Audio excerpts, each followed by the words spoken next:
തിരുവനന്തപുരം കുറ്റിച്ചൽ നിലമയിൽ യുവാവ് തൂങ്ങി മരിച്ച നിലയിൽ. നിലമ സ്വദേശി അപർശിനെയാണ് വീടിന്റെ ടെറസിലെ ഷെയ്ഡിൽ തൂങ്ങി മരിച്ച നിലയിൽ കണ്ടെത്തിയത്.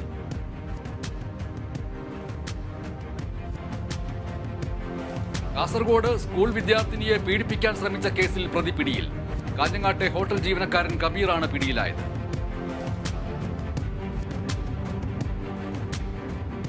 ആലപ്പുഴ എടത്വയിൽ 12 കുപ്പി മദ്യവുമായി യുവാവ് പിടിയിൽ. പിടിയിലായത് എടത്ത സ്വദേശി അനീഷ്. കേളമംഗലം ബിവറേജസ് ഔട്ട്ലെറ്റിൽ നിന്ന് മദ്യവുമായി മടങ്ങുന്ന വഴിയാണ് ഇയാൾ പോലീസ് പിടിയിലായത്. പാലക്കാട് അഞ്ചുമൂല നൌഷാദ് മാസ്റ്റർ സ്മാരക വായനശാല ഫെബ്രുവരി 1 പ്രവർത്തനം ആരംഭിക്കും. മന്ത്രി MP രാജേഷ് ഉദ്ഘാടനം ചെയ്യും. വായനശാല മേഖലയിലെ സാമൂഹ്യ സാംസ്കാരിക പ്രവർത്തനങ്ങൾ മെച്ചപ്പെടുത്തുക എന്ന ഉദ്ദേശത്തോടെ.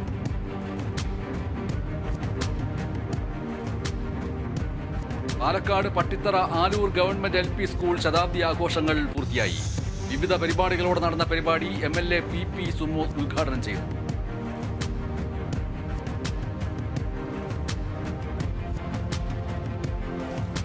ആലപ്പുഴ കോടുകുളഞ്ഞിയിൽ ജോൺ മെമ്മോറിയൽ ഹൈസ്കൂൾ 78ാമത് വാർഷികം ആഘോഷിച്ചു.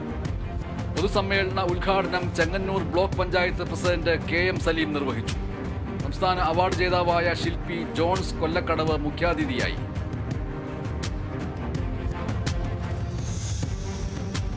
വർത്തമാനക്കടലാസ് എന്ന ഓഡിയോ ബുള്ളറ്റിനിൽ വാർത്താവായനയിലൂടെ ശ്രദ്ധേയമായ മലപ്പുറം കൽപ്പകഞ്ചേരി സ്വദേശി CP അരുണിമയ്ക്ക് ആദരം. എക്സലന്റ് എഡ്യൂക്കേഷൻ ഫൗണ്ടേഷൻ നേതൃത്വത്തിലാണ് ആദരിച്ചത്. എക്സലന്റ് എഡ്യൂക്കേഷൻ ഫൗണ്ടേഷന്റെ ഉപഹാരം Tirur block panchayat member TV Ramsheeda teacher അരുണിമയ്ക്ക് സമ്മാനിച്ചു.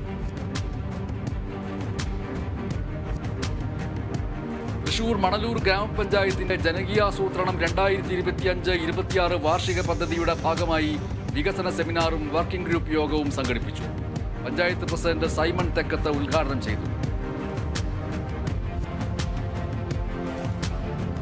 തൃശൂർ ഏനാമാക്കൽ സെന്റ് ജോസഫ് ഹൈസ്കൂളിലെ വിദ്യാർത്ഥികളിൽ എഴുത്തും വായനയും വളർത്തുന്നതിന്റെ ഭാഗമായി എഴുത്തുകൂട്ടം വായനാക്കൂട്ടം കളരി സംഘടിപ്പിച്ചു.